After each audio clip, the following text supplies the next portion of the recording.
আসসালামু আলাইকুম রহমতুল্লাহি ওবরকাতুহু।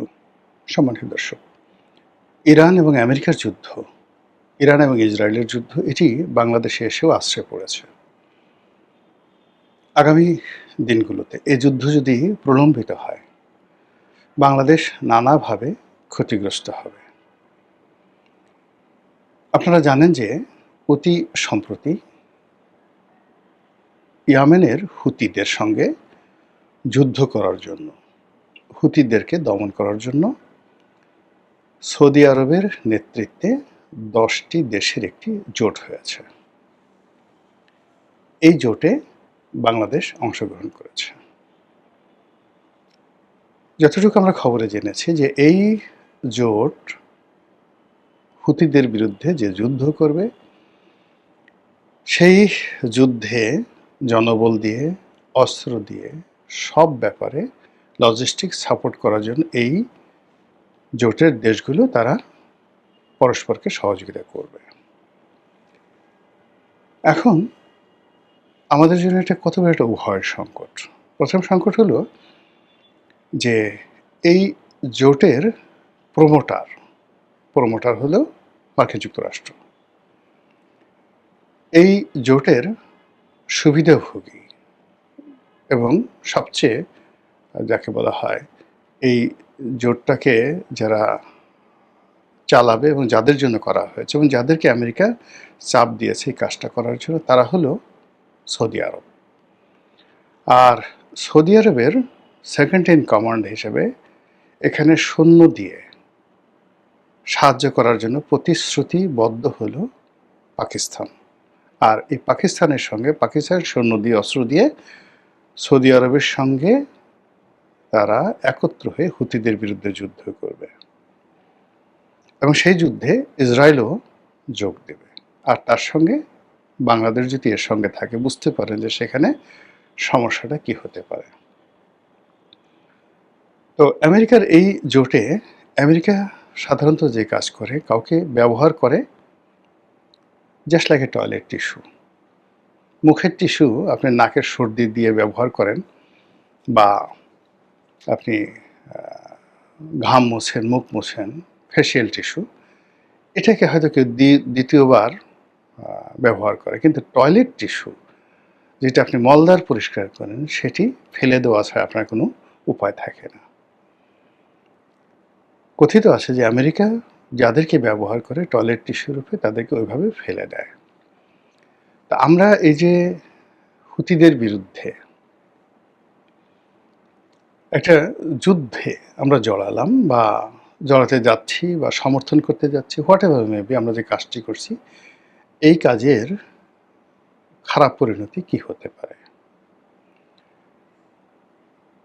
খারাপ পরিণতি হলো যে আমাদের দেশে মূলত যে সকল ইসলামিক জঙ্গি সংগঠনগুলো, গোপন জঙ্গি সংগঠনগুলো রয়েছে, তারা সবাই Hamas, Houthi, Hezbollah, Iran, IS, Taliban, Tehrik-e Pakistan, TTP, এই মতাদর্শের লোকজন। এরা সবাই আমেরিকা বিরোধী, এরা সবাই ইসরায়েল বিরোধী, এবং এরা সবাই যাকে বলা হয় সৌদির এই বর্তমান যে শাসক, এদের বিরোধী। ফলে আমাদের দেশের যে উগ্রপন্থা যে গ্রুপটি নিয়ে পশ্চিমারা যাকে বলা হয় উদ্বিগ্ন, তাদের সঙ্গে আমাদের এই দেশের মধ্যে সরকারের একটা মারাত্মক দ্বন্দ্ব এবং সংঘাত শুরু হয়ে গেল বা করে দেওয়া হলো। This is one. Second thing হলো, আমাদের যে জাহাজগুলো, আমরা দুইভাবে তেল কিনি। আমরা মধ্যপ্রাচ্য থেকে তেল কিনি, আর সিঙ্গাপুরের যে স্পট মার্কেট, সেখান থেকে তেল কিনি। তো দীর্ঘমেয়াদে ধরুন কাতার থেকে, সংযুক্ত আরব আমিরাত থেকে, সৌদি আরবের আরামকো থেকে, কুয়েত থেকে আমরা যে তেলগুলো কিনি, যেগুলো দীর্ঘমেয়াদে সারা বছর ধরে আমাদের কাছে আসে কম মূল্যে, সেই তেলগুলো বাংলাদেশে আসার জন্য দুটো পথ প্রধানত। একটা হলো এই যে বাব আল মান্দ, ইয়ামেনের এই জায়গা দিয়ে যে একটা সংযোগ পথ আছে হরমুজের মতো, বাব আল মান্দ, যেটার নিয়ন্ত্রণ হুতিদের হাতে। আর একটা বেশিরভাগ তেল আসে হরমুজ প্রণালী দিয়ে। আপনারা জানেন যে এই হরমুজ প্রণালী দিয়ে একটি জাহাজ আসার সময় প্রায় কয়েক মাস আমাদের একটা জাহাজ ইরান আটকে রেখেছিল। পরে অনেক দেন দরবার করে তদবির করে আমরা সেই জাহাজটা ছাড়িয়ে এনেছি।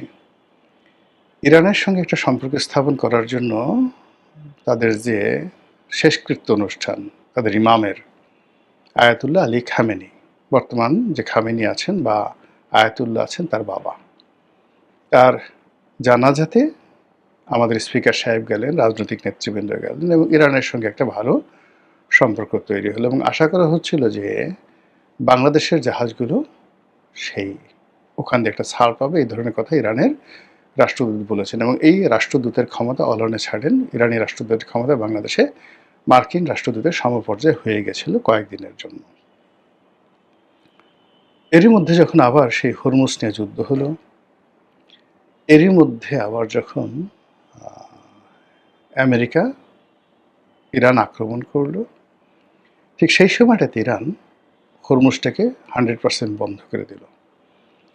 আরবদের উপরে চাপ তৈরি করার জন্য তারা করলো কি, হুতিদেরকে, তাদের যে প্রক্সি সংগঠন হুতি এবং হিজবুল্লাহ, তাদেরকে বললো যে তোমরা আক্রমণ করো এবং বাব আল মান্দ বন্ধ করে দাও। তো বাব আল মান্দ যদি বন্ধ করে দেওয়া হয় হরমুজের মতো করে, যেটা হুতিরা পারে, তাহলে সৌদি আরবের অর্থনীতি, রাজনীতি ধস নামবে। এবং হুতি এবং ইরান যদি সংযুক্ত আরব আমিরাতের এবং সৌদি আরবের তেল স্থাপনাগুলোতে জাস্ট 24 ঘন্টা আক্রমণ করে, এবং সেটা তারা আক্রমণ করবে হুমকি দিয়েছে। এর কারণ হলো আমেরিকা বলেছে যে তারা ইরানের তেল ক্ষেত্রে আক্রমণ করবে। ইরান বলছে আমাদের তেল ক্ষেত্রে যদি আক্রমণ করো তাহলে তোমাদের যারা তাবেদার রাষ্ট্র রয়েছে তাদের সবার তেল ক্ষেত্রে আমরা আক্রমণ করব। এই অবস্থায় পুরো মধ্যপ্রাচ্যে যুদ্ধের দামামা এবং সকলের মধ্যে রীতিমতো আতঙ্ক তৈরি হয়ে গেছে। এখন এখানে যে 10টি রাষ্ট্র, আমরা একত্র হয়ে সৌদি আরবের সাথে থেকে হুতিদের একটা পশম স্পর্শ করতে পারবো না। কারণ হলো স্বয়ং আমেরিকা এখানে ইয়েমেনের সৈন্য সমাবেশ করে তারা ফেল করেছে, সৌদি আরব এখানে সৈন্য সমাবেশ করে ফেল করেছে, ইসরায়েল লেবাননে গিয়ে যুদ্ধ করে সৈন্য সমাবেশ করে ফেল করে তারা এই যুদ্ধের ফলে সেখান থেকে সৈন্য প্রত্যাহার করতে বাধ্য হয়েছে। সেখানে বাংলাদেশের সেনাবাহিনী বাংলাদেশের সেনাবাহিনী সেখানে গিয়ে ছোট করার জন্য বলছি না, কোনো কিছু করে সেখানে হুতিদের সাথে গিয়ে ফিল্ডে যুদ্ধ করবে। এই জিনিসটা কল্পনা করলে এটা ভাবেন তো, হাউ ইট ইজ পসিবল।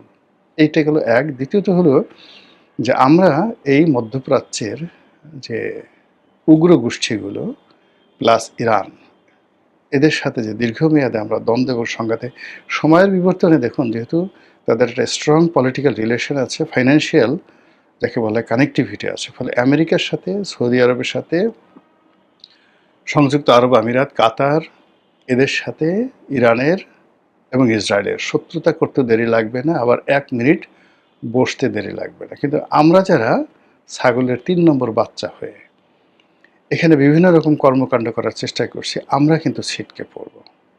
এবং এখানে ভারতেরও সমস্যা হবে না, পাকিস্তানেরও সমস্যা হবে না, কিন্তু বাংলাদেশের ভীষণ রকম সমস্যা হবে।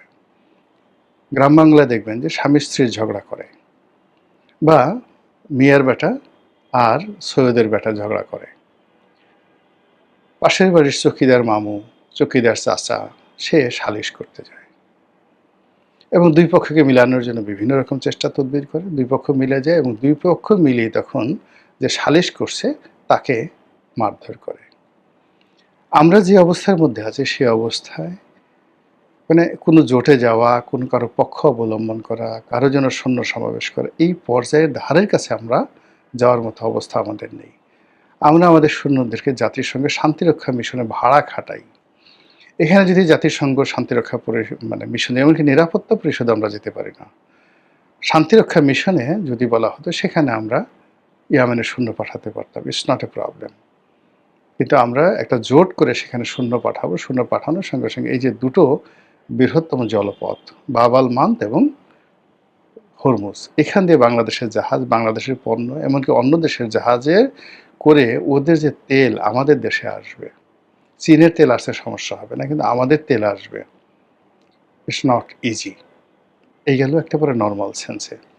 দ্বিতীয়ত হলো যে এই যে একটা জোট হলো, এই জোটের এগেনস্টে ইরান, আফগানিস্তান, তারপর চীন, রাশিয়া এবং তার সঙ্গে তুরস্কর একটা মনোসমর্থন, এই যে একটা ব্লক তৈরি হয়েছে, সেই ব্লকের সাথে আমাদের ব্যবসা বেশি না? আপনি দেখেন তো, রাশিয়া বাংলাদেশে ইনভেস্টমেন্ট কত? মোর দ্যান 2 লক্ষ কোটি টাকা ইনভেস্ট আছে রাশিয়ার বাংলাদেশে এই মুহূর্তে। আচ্ছা, চীনের এই মুহূর্তে বাংলাদেশে বিনিয়োগ কত? আমাদের কাছে কত টাকা পায়? আমরা প্রতি বছর কত বিলিয়ন ডলারের আমদানি সেখান থেকে করি? এটা নিয়ে চীনের সঙ্গে আমাদের যে সম্পর্ক, সেই সম্পর্কটা আমরা উন্নয়ন না করে আমরা এখানে কেন গেলাম? কোন অবস্থাতে গেলাম? এই যে একটা পররাষ্ট্রনীতি, এই যে একটা সামরিক জোট, মানে এটা যদি আমরা এর চাইতে আমরা যদি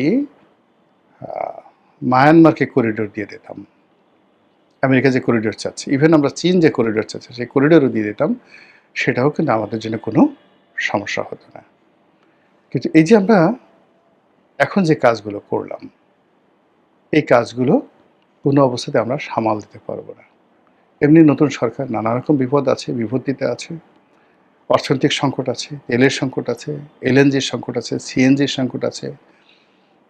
তারপর আমরা এই যে জনশক্তি রপ্তানি, সেখানে সমস্যা আছে। এই অবস্থা আসলে যে যা চায় সবার সঙ্গে কমপ্লাই এই মুহূর্তে করতে হয় না। এই মুহূর্তে কিছু দরজা বন্ধ রাখতে হয়, কিছু দরজা খোলা থাকতে হয়। এমনকি ঘাস লতাপাতা খেয়ে হলেও এই মুহূর্তে অনেকগুলো দরজা বন্ধ করে যখন এরকম একটা পরিস্থিতি চলে তখন নিজেদের পিঠ বাঁচাতে হয়। আল্লাহ রাসূল স্বয়ং বলেছেন যে যখন ফিতনা, চারিদিকে ফিতনা তৈরি হয়, তখন ঘরের দরজা বন্ধ করে ঘরে অবস্থান করো। এখন ভারতে ফিতনা চলছে, পাকিস্তানে ফিতনা চলছে, এখন আমেরিকাতে ফিতনা চলছে, ডোনাল্ড ট্রাম্প নিজের ক্ষমতায় যায় অবস্থা, রাশিয়াতে ফিতনা চলছে, মধ্যপ্রাচ্যে ফিতনা চলছে। আমরা কোনটাতে যোগদান করবো? আমাদের নিজেদের ফিতনা চলছে। এই অবস্থাতে আমাদের নিজেদের ঘর ঠিক রাখাটাই ছিল বুদ্ধিমানের কাজ। কিন্তু এখানে যে কাজগুলো করা হয়েছে, হয়তো অনেকে বলেছে সৌদি আরবে 25 লাখ লোক কাজ করে, যদি এটা আমরা না করি সৌদি আরব আমাদেরকে শ্রমিক ফেরত পাঠাবে।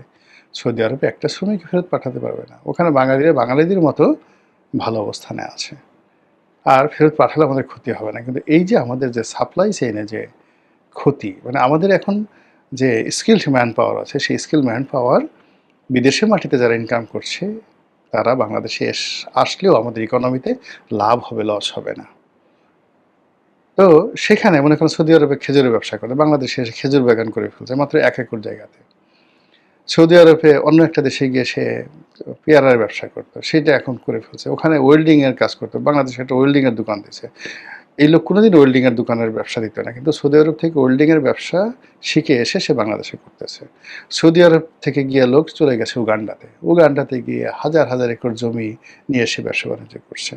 তো এখানে আসলে সরকার মূলত কোনো কিছু প্রমোট করার দরকার নেই, জনগণই তার নিজেদের মতো করে নিজেদের অধিক্ষেত্র তৈরি করে নিচ্ছে। সরকার শুধু দরকার হলো দেশের স্বার্থ, সামগ্রিকভাবে তারা যেটা করতে পারবে, সামাল দিতে পারবে সেই বিষয়গুলো। কিন্তু সেটা চিন্তা ভাবনা না করে ইউনূস সাহেব যেভাবে একেবারে শেষ মুহূর্তে এসে অল অন এ সাডেন কেন কী কারণে মার্কিন যুক্তরাষ্ট্রের সঙ্গে একটা গোলামির চুক্তি করে গেছেন, এটা যেমন আমার মাথায় ঢুকে না, একইভাবে এই সরকার মাত্র 6 মাসের মাথায় এসে এইরকম একটি জোটে, তাও আবার হুতিদের বিরুদ্ধে এরকম একটি জোটে অংশগ্রহণ করলো, এটা আমার মাথায় ঢুকছে না। শুধু আল্লাহর কাছে বলছি, আল্লাহ বিপদ এবং বিপত্তি থেকে জাতিকে রক্ষা করুন।